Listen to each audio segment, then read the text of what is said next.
اگلی حدیث ہے وعنہ قال کان رسول اللہ صلی اللہ علیہ وسلم یمسح مناکبنا فی الصلاة ویقول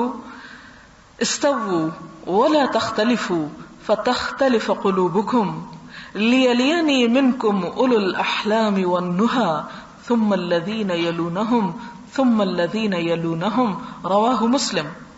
وقوله صلی اللہ علیہ وسلم لیلینی هو بتخفیف النون وليس قبلها ياء وروي بتشديد النون مع ياء قبلها والنهى العقول وأولو الأحلام هم البالغون وقيل أهل الحلم والفضل.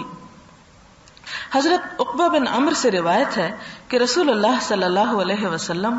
نماز میں صفوں کو درست کرتے ہوئے ہمارے کندھوں پر ہاتھ رکھتے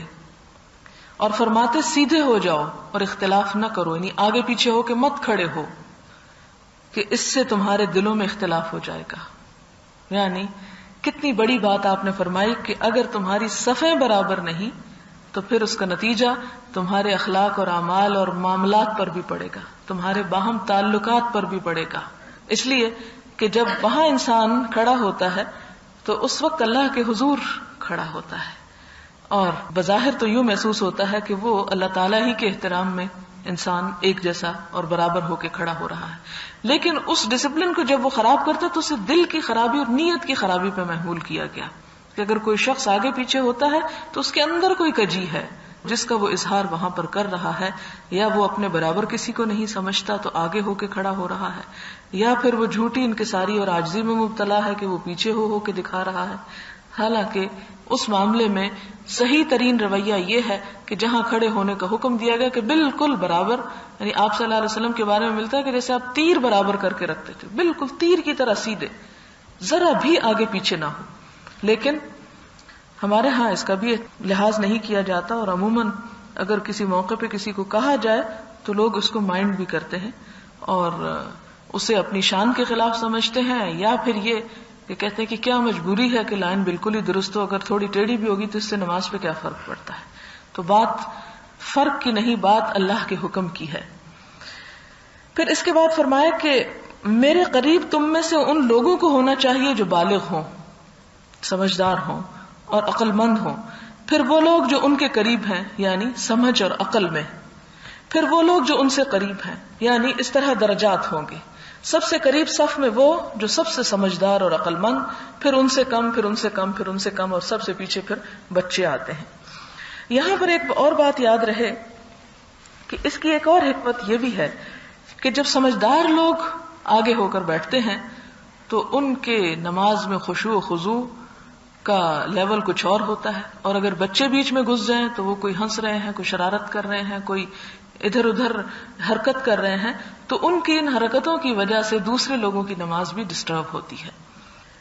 اسی طرح حضور صلی اللہ علیہ وسلم کی مجلس میں بھی یہی احترام مد نظر رکھا جاتا تھا،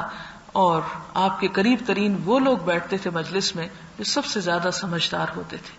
اور پھر اسی طرح مرتبوں کے اعتبار سے پیچھے اور پیچھے. اور حضرت عمر رضی اللہ تعالی عنہ بھی اسی سنت پر قائم تھے. تو ایک مرتبہ ایک سردار آیا، وہ آپ کے پاس بیٹھا، اتنے میں کوئی شخص حضرت عمر کے قریب آیا جو کہ اسلام میں قدیم تھا، اور اپنے علم اور اخلاق اور فضل اور تقوی میں آپ نے اس کو قریب بٹھایا. ایک اور آیا، آپ نے اس کو اپنے قریب بٹھایا. ہوتے ہوتے وہ جو سردار تھا، یعنی جو بہت دیر سے مکہ میں لوگ اسلام لائے تھے یا بہت تاخیر سے، تو وہ کافی پیچھے چلا گیا. تو اس نے بڑا اس کو مائنڈ کیا، تو انہوں نے کہا کہ اس میں میرا کوئی قصور نہیں، تم لوگ خود ہی اسلام قبول کرنے میں پیچھے رہے، اگر تم آگے بڑھ جاتے تو تمہیں کوئی پیچھے نہ کر سکتا. تو یعنی اہل علم کے اعتبار سے مجلس کو سجانا چاہیے، اور سمجھدار اور بڑے لوگوں کے ساتھ، پھر اس کے بعد بچے اور ایسے لوگ کہ جن کی توجہ نہ ہو خاص طور پر اور نہ سمجھتے ہوں بات، وہ پھر پیچھے رہیں تاکہ ان کی وجہ سے سکھانے والے کی توجہ جو ہے وہ ڈسٹریکٹ نہ ہو. پھر اس کے بعد فرمایا کہ نہا سے مراد عقلیں ہیں اور اولو الاحلام سے مراد بالغ لوگ ہیں یعنی میچور، اور بعض کہتے ہیں کہ علم اور فضل والے. اگلی حدیث وعن عبداللہ ابن مسعود رضی اللہ عنہ قال قال رسول اللہ صلی اللہ علیہ وسلم لیلینی منکم اولو الاحلام والنہى ثم الذین یلونہم ثلاثا وإیاکم وہیشات الاسواق. رواہ مسلم۔ حضرت عبداللہ بن مسعود بیان کرتے ہیں کہ رسول اللہ صلی اللہ علیہ وسلم نے فرمایا، میرے قریب تم میں سے وہ لوگ رہیں جو کہ بالغ ہو چکے ہیں اور عقل مند ہیں، پھر وہ لوگ جو ان کے قریب ہیں۔ آپ نے اس جملے کو 3 مرتبہ دہرایا۔ ہو سکتا ہے کہ کوئی ایسا موقع ہو کہ کوئی سنی انسنی کر رہا ہو، تو اس لیے آپ کو بار بار توجہ دلانی پڑے، کیونکہ ہمارے ہاں تو یہ ہوتا ہے نا کہ جب کسی کو آگے جگہ مل گئی تو پھر چاہے وہ اس کا اہل ہو یا نہ ہو، وہ وہاں سے ہلنا ہٹنا نہیں چاہتا، خواہ وہ اس مجلس کو کتنا ہی خراب کرے، اور اگر اسے کہا جائے کہ ایسا نہ کرو تو پھر اسے مائنڈ کیا جاتا ہے۔ آپ نے اس جملے کو 3 مرتبہ دہرایا اور فرمایا کہ تم اپنے آپ کو بازاروں کے شور و شغب سے بچاؤ،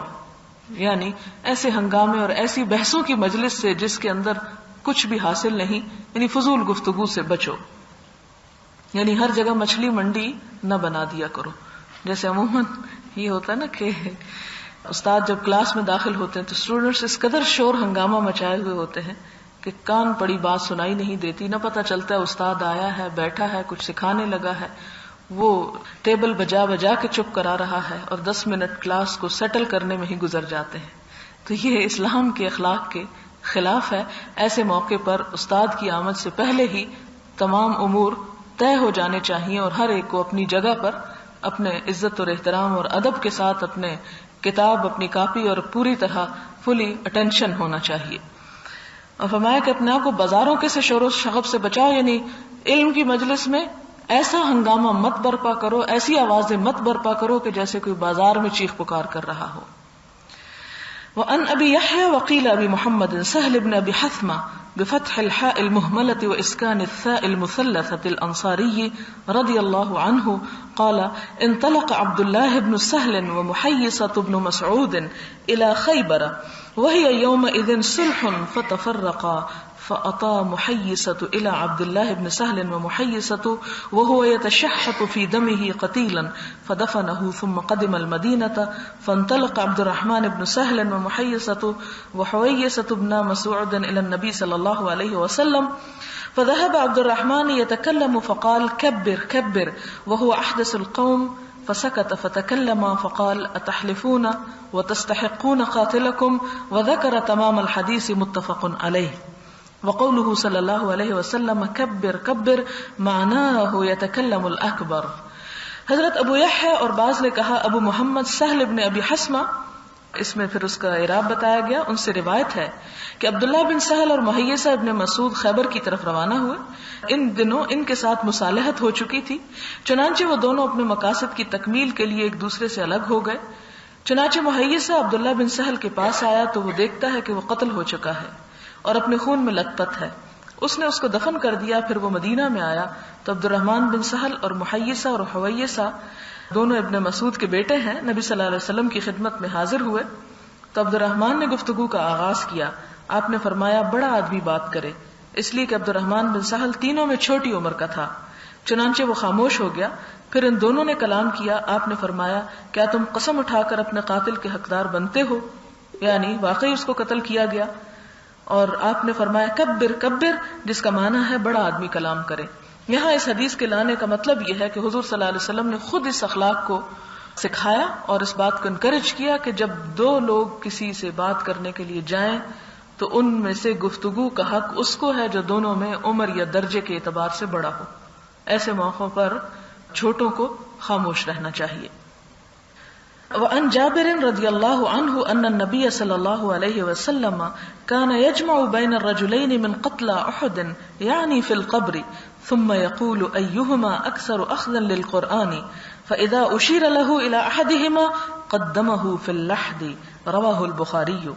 حضرت جابر بیان کرتے ہیں کہ نبی صلی اللہ علیہ وسلم احد کے شہیدوں سے 2 آدمیوں کو ایک قبر میں جمع کرتے تھے، یعنی 2 لوگوں کو اکٹھا دفنا رہے تھے۔ پھر پوچھتے کہ ان میں سے قرآن کریم کا حافظ کون زیادہ ہے، یعنی کون زیادہ جاننے والا اور کس کے سینے میں زیادہ محفوظ ہے۔ تو جب آپ کو کسی ایک کی طرف اشارہ کر دیا جاتا تو آپ اس کو قبر میں پہلے رکھتے تھے۔ اب آپ خود سوچیں کہ دنیا میں بھی اس وجہ سے کتنی عزت ملی، لیکن ہمارے ہاں جب اسلامی اقدار ضائع ہوئی تو یہ حافظ مولویوں کے نام سے اور اس نام سے ایسے بدنام ہوئے اور ان کا معاشرے میں ایسا مرتبہ اور مقام گرایا گیا کہ جس کی وجہ سے دراصل ان غیر اسلامی قوتوں کو تقویت ملی کہ جو کسی نام سے ہی اسلام کو ڈیگریڈ کرنا چاہتے تھے. ہمیں چاہیے یہ تھا کہ اگر کسی نے حفظ کر لیا تو اس کے علم کا بندوبست کرے تاکہ اس کو جو وہ پڑھ رہا ہے، جو وہ یاد کر چکا ہے، اس کا سمجھ بھی آئے اور اس پر عمل کرنے والا بھی ہو. لیکن اس کی طرف توجہ دینے کی بجائے ہم نے چاروں طرف سے نشانہ بنا لیا اور ہم نے سمجھا کہ سارا قصور اسی کا ہے اور خود ہم مطمئن ہو کر بیٹھ گئے اور اپنے فرائض سے کوتاہی کی. لیکن آپ دیکھیں کہ وہ کتاب کہ جس کی وجہ سے حضور صلی اللہ علیہ وسلم نے فرمایا کہ اللہ تعالیٰ اسی کتاب کے ذریعے لوگوں کو بلند مرتبہ عطا کرتا ہے اور اسی کے ساتھ ان کو ذلیل و رسوا بھی کرتا ہے، یعنی کم درجہ عطا کرتا ہے. لیکن آج ہمارے ہاں اس کا معیار ختم ہو چکا ہے. یہی وجہ ہے کہ ہم قرآن سے دور ہو گئے، کیونکہ ہمیں پتا ہے کہ قرآن پڑھ کر ہمیں دنیا میں کچھ نہیں ملے گا. تو اصل میں قرآن دنیا کمانے کے لیے تو پڑھایا نہیں جاتا، لیکن اصل میں اس کی وجہ یہ ہوئی کہ جو حق یا احترام یا عزت ملنا تھی وہ بھی سرے سے ختم ہو گئی. یعنی مادی چیزوں کا حصول تو مقصود نہیں تھا، لیکن عزت تو اللہ نے دی تھی، وہ بھی ہم نے گنوا دی. لہٰذا کسی کو جرت کہاں ہو کہ کوئی قرآن پڑھنے کے لیے تیار بھی ہو. اسی لیے ہم عموماً اس بات سے بھی شرماتے کہ کسی کو بتائیں کہ ہم قرآن پڑھ رہے ہیں. وعن ابن عمر رضی اللہ عنہما ان النبی صلی اللہ علیہ وسلم قال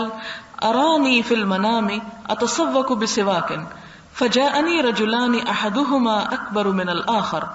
فناولت السواک الاصغر فقیل لی کبر فدفعته الى الاکبر منهما رواہ مسلم مسندا والبخاری تعلیقا. حضرت عبداللہ بن عمر بیان کرتے ہیں کہ نبی صلی اللہ علیہ وسلم نے فرمایا کہ میں نے خواب میں دیکھا کہ میں مسواک کر رہا ہوں اور دو آدمی میرے پاس آئے ہیں کہ ان دونوں میں سے ایک دوسرے سے بڑا تھا. چنانچہ میں نے مسواک چھوٹے کو دے دی، بس مجھ سے کہا گیا کہ بڑی عمر والے کو مسواک دو، تو میں نے ان دونوں میں سے جو عمر میں سے بڑا تھا اس کو مسواک دی. امام مسلم نے مسندن اور بخاری نے تعلیقاً اسے روایت کیا ہے. یعنی مسندن سے مراد ہے سند کے ساتھ اور تعلیقاً بغیر سند کے. یہ فرق ہے چھوٹا سا اس میں. اور امام بخاری عموماً جب ایک جگہ پر سند کے بغیر ایک حدیث لاتے ہیں تو اس کی وجہ یہ ہوتی ہے وہ تکرار نہیں کرنا چاہتے، وہی حدیث وہ کہیں اور سند کے ساتھ بیان کر چکے ہوتے ہیں. صرف 11 روایات شاید ایسی ہیں کہ جن کی سند انہوں نے بیان نہیں کی، باقی جو ہیں وہ کہیں چھوڑی تو اس وجہ سے کہ کہیں اور مکمل بھی تھی. ایک چیز کو بار بار دہرانے سے کتاب کا سائز بڑھ جاتا ہے، اس لیے اس سے انہوں نے احتراز کیا. تو یہاں پر آپ صلی اللہ علیہ وسلم کے خواب بھی سچے ہوتے تھے اور بہت سی چیزیں آپ کو خواب میں ہی سکھائی اور دکھائی جاتی تھی. اور آپ صلی اللہ علیہ وسلم نے خواب کے بارے میں یہ بھی فرمایا کہ نبوت کا 40واں حصہ ہے، کہ نبوت تو ختم ہو جائے گی لیکن اب اس کے بعد سچے خواب ہی باقی رہ جائیں گے، کہ جس میں کسی کو بشارت دی جائے یا کسی کو کسی چیز کے بارے میں آگاہ کیا جائے، خبردار کیا جائے، کسی آنے والے حادثے کے بارے میں اسے انفارم کیا جائے. یعنی غیب کی خبروں کا تو کوئی سلسلہ نہیں، لیکن خواب ایک ایسی چیز ہے جس کے ذریعے کسی کو الارم کیا جا سکتا ہے کہ کیا چیز پیش آ سکتی ہے اور تم اس کے لیے پہلے سے کیا بندوبست کرو. لیکن اب دیکھنے والے کی کیفیت پر بھی مبنی ہے اور اس کی حیثیت پر بھی، اور اس کی بہت سی چیزوں کو دیکھنا پڑتا ہے. ہر خواب سچا خواب بھی نہیں ہو سکتا اور ہر خواب کو اہمیت بھی نہیں دی جا سکتی اور ہر خواب کا کوئی معنی بھی نہیں ہوتا. کچھ تو خواب بامعنی ہوتے ہیں اور کچھ ہمارے خیالات کے عکاس ہوتے ہیں، ہماری ذہنی پریشانی کا اظہار ہوتے ہیں. لہٰذا ایسا بھی نہیں کرنا چاہیے کہ اگر ہم پریشان خیال ہیں اور خواب دیکھ لیں تو ہر روز دوسرے کو پریشان کرنے کھڑے ہو جائیں کہ آج تمہارے بارے میں خواب دیکھا ہے کہ تم مر رہے ہو اور آج دیکھا ہے کہ تمہیں فلاں آفت آ رہی ہے.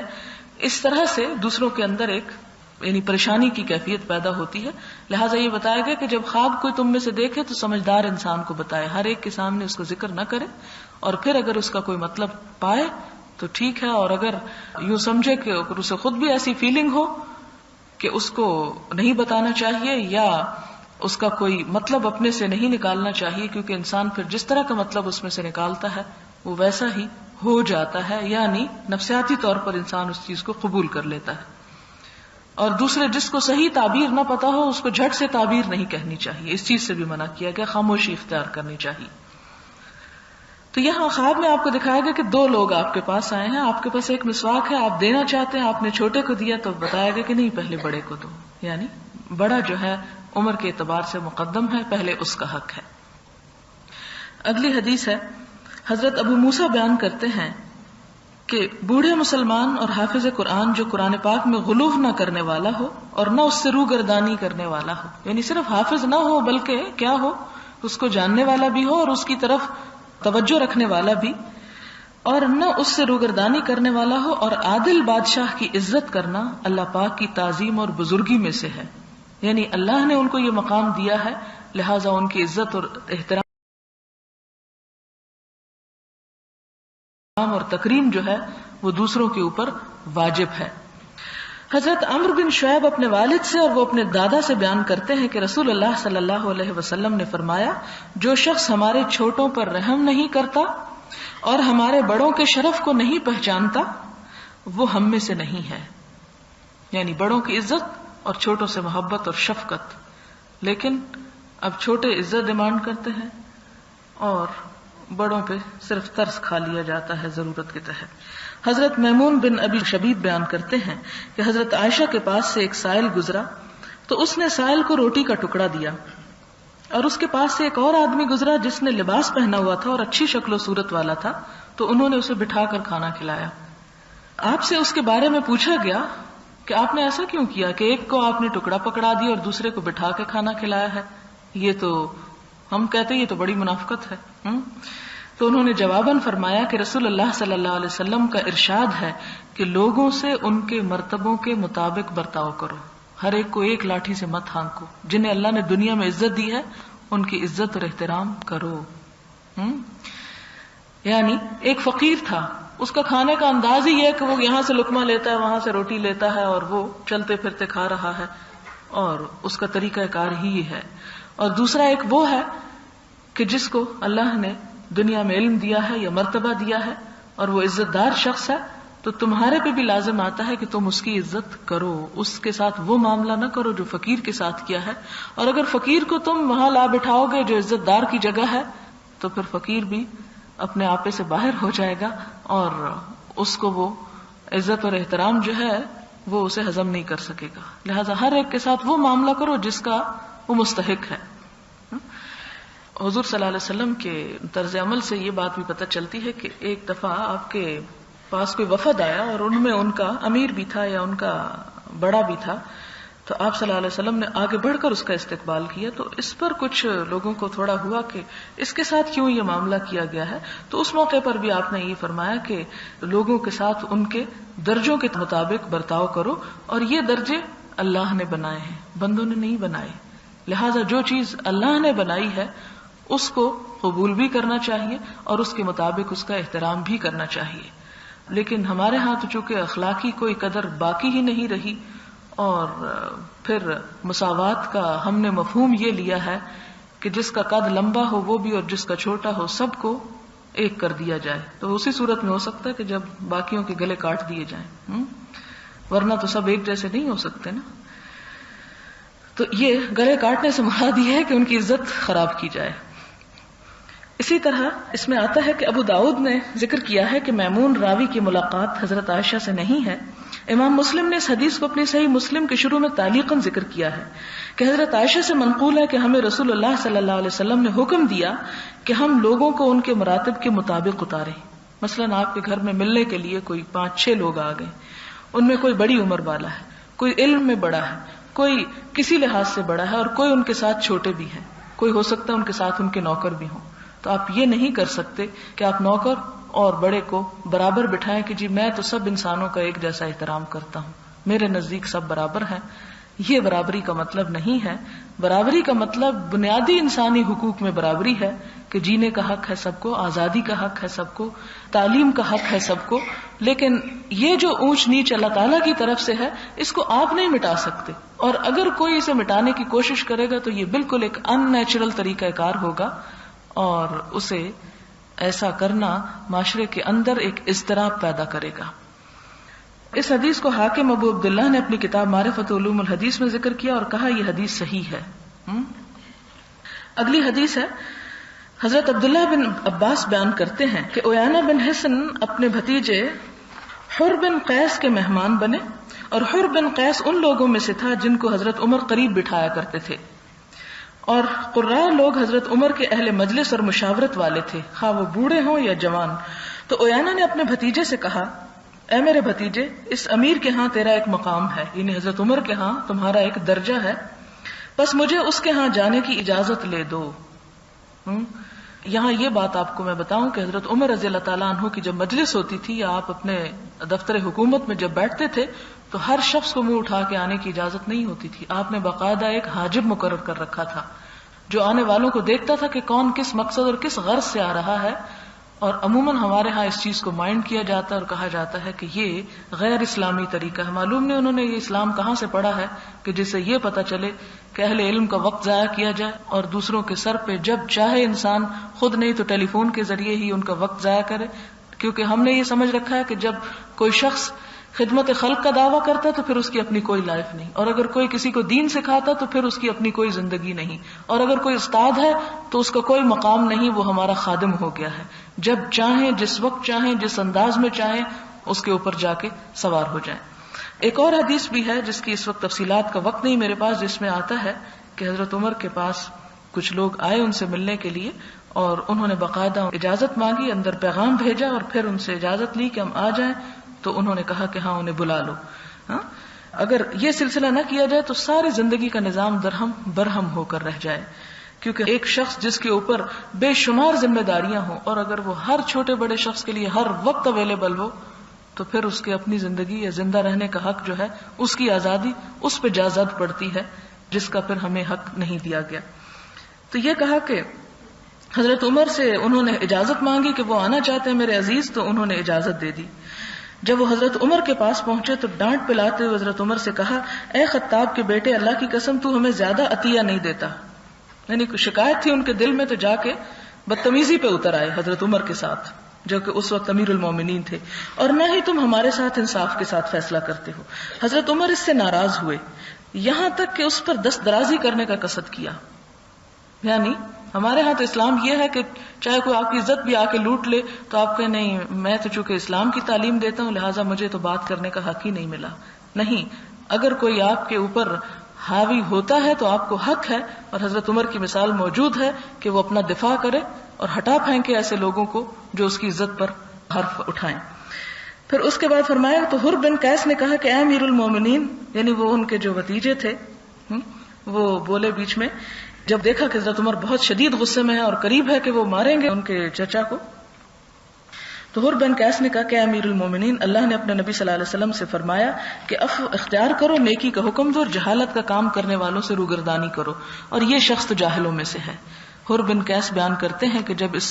نے حضرت عمر پر یہ آیت پڑھی تو حضرت عمر اس سے آگے نہ بڑھے، یعنی پھر انہوں نے کنٹرول کر لیا۔ حضرت عمر اس سے آگے متجاوز نہ ہوئے، اور حضرت عمر کتاب اللہ کے خوب جاننے والے اور اس پر عمل کرنے والے تھے، یعنی اس وقت حضرت عمر کے ذہن سے یہ آیت محو ہو گئی تھی، اس لیے انہوں نے زبان سے بات کی اور آپ نے ہاتھ سے جواب دینا چاہا، جبکہ یہ ہے کہ اگر کوئی زبان سے بات کرے تو زبان سے ہی جواب دینا کافی ہے، لیکن اگر کوئی سر پہ چڑھنے لگے تو ہاتھوں سے بھی ہٹانا پھر ضروری ہو جاتا ہے۔ تو یہ جو آخری جملہ ہے کہ حضرت عمر اللہ کی کتاب کے خوب جاننے والے اور اس پر عمل کرنے والے تھے، مراد یہ کہ انہیں پتا تھا لیکن اس وقت غصے کی شدت کی وجہ سے وہ آیت ان کے ذہن سے نکل گئی، یعنی تذکیر کی ضرورت رہتی ہے ہمیشہ۔ اگلی حدیث ہے، حضرت سمرہ بن جندب بیان کرتے ہیں کہ میں عہد رسالت میں بچہ تھا اور میں آپ کی باتوں کو یاد کیا کرتا تھا، حفظ کیا کرتا تھا، اور مجھے ان باتوں کے بیان کرنے سے صرف یہ چیز مانے ہے کہ یہاں کچھ ایسے لوگ موجود ہیں جو مجھ سے عمر میں بڑے ہیں، وہ پہلے بتائیں گے، پہلے میں نہیں بتاؤں گا، حالانکہ وہ ان سے زیادہ جاننے والے تھے، لیکن خاموش رہتے کہ نہیں، جب وہ ہیں تو مجھے حق نہیں۔ حضرت انس بیان کرتے ہیں کہ رسول اللہ صلی اللہ علیہ وسلم نے فرمایا، کوئی نوجوان جب کسی بوڑھے انسان کے بڑھاپے کی وجہ سے عزت کرتا ہے تو اللہ تعالیٰ اس کے لیے اس کے بڑھاپے کے وقت ایسے شخص کو پیدا فرما دیتے ہیں جو اس کی عزت کرتا ہے۔ وآخر دعوانا ان الحمد للہ رب العالمین۔ سبحان اللہ وبحمدہ عدد خلقہ ورضا نفسہ وزنۃ عرشہ ومداد کلماتہ، سبحان اللہ العظیم۔ اللہم صل علی محمد وعلی آل محمد کما صلیت علی ابراہیم وعلى آل إبراهيم إنك حميد مجيد. اللهم بارك على محمد وعلى آل محمد كما باركت على إبراهيم وعلى آل إبراهيم إنك حميد مجيد. ربنا آتنا في الدنيا حسنة وفي الآخرة حسنة وقنا عذاب النار. ربنا لا تزغ قلوبنا بعد إذ هديتنا وهب لنا من لدنك رحمة إنك أنت الوهاب. ربنا لا تؤاخذنا إن نسينا أو أخطأنا. ربنا ولا تحمل علينا إصرا كما حملته على الذين من قبلنا. ربنا ولا تحملنا ما لا طاقة لنا به واعف عنا واغفر لنا وارحمنا أنت مولانا فانصرنا على القوم الكافرين. يا حي يا قيوم برحمتك نستغيث. اللهم انفعنا بما علمتنا وعلمنا ما ينفعنا وزدنا علما. اللهم اكفنا بحلالك عن حرامك وأغننا بفضلك عمن سواك. اللهم ارزقنا حبك وحب من يحبك وحب عمل يقربنا إلى حبك. اللهم إنا نسألك الهدى والتقى والعفاف والغنى. اللهم لا مانع لما أعطيت ولا معطي لما منعت ولا ينفع ذا الجد منك الجد. اللهم إنا نعوذ بك من زوال نعمتك وتحول عافيتك وفجاءة نقمتك وجميع سخطك. اللهم إنا نعوذ بك من جهد البلاء ودرك الشقاء وسوء القضاء وشماتة الأعداء.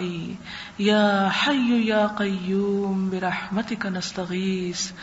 لا إله إلا الله أنت الحليم الكريم. سبحان الله رب العرش العظيم والحمد لله رب العالمين. رب نسألك موجبات رحمتك وعزائم مغفرتك والغنيمة من كل بر والسلامة من كل اسم. لا تدع لنا ذنبا إلا غفرته ولا هما إلا فرجته ولا حاجة هي لك رضا إلا قضيتها يا أرحم الراحمين. ربنا تقبل منا إنك أنت السميع العليم وتب علينا إنك أنت التواب الرحيم. وصلى الله تعالى على خير خلقه محمد وعلى آله وأصحابه وأهل بيته أجمعين برحمتك يا أرحم الراحمين. إلهي آمين. سبحانك اللهم وبحمدك نشهد أن لا إله إلا أنت نستغفرك ونتوب إليك. والسلام عليكم ورحمة الله وبركاته.